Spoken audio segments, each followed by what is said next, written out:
കഴിഞ്ഞ സെപ്റ്റംബറിലായിരുന്നു ദിയ കൃഷ്ണയുടെ വിവാഹം നടന്നത്. വിവാഹത്തിന് ശേഷം ഒരു കുഞ്ഞു വേണമെന്നുള്ള ദിയയുടെ തീരുമാനം എല്ലാവരും അംഗീകരിച്ചു. കാരണം ഇന്നത്തെ തലമുറയിലെ പലരും കുഞ്ഞുങ്ങൾ വേണോ വേണ്ടയോ എന്ന് വരെ ചിന്തിക്കുന്നവരാണ്.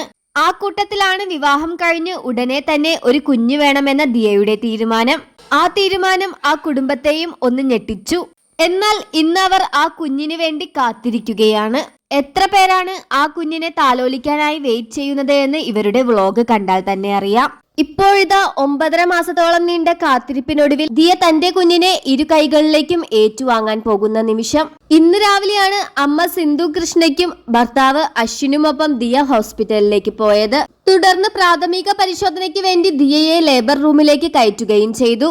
ഇന്ന് രാത്രിയോട് കൂടിയോ നാളെ രാവിലെയോ ആയി കുഞ്ഞ് ജനിക്കുമെന്നാണ് പുറത്തുവരുന്ന വിവരം. പൂർണ്ണ ഗർഭിണിയായിരിക്കെ നിരവധി സംഘർഷണത്തിലൂടെയാണ് ദിയ കൃഷ്ണ കടന്നുപോയത്.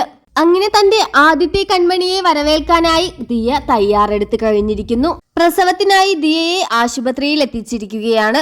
ദിയയുടെ കടയുമായി ബന്ധപ്പെട്ട പ്രശ്നത്തിൽ ആ 3 പെൺകുട്ടികൾ 68 ലക്ഷം രൂപയോളം മോഷ്ടിച്ചു എന്നും ആ 3 പേർക്കും മുൻകൂർ ജാമ്യം നിഷേധിച്ചുകൊണ്ടുള്ള കോടതി വിധി പുറത്തു വന്നതിന് പിന്നാലെയാണ് ദിയ കൃഷ്ണ ആശുപത്രിയിലാണെന്ന വാർത്തയും കൃഷ്ണകുമാർ വെളിപ്പെടുത്തിയത്.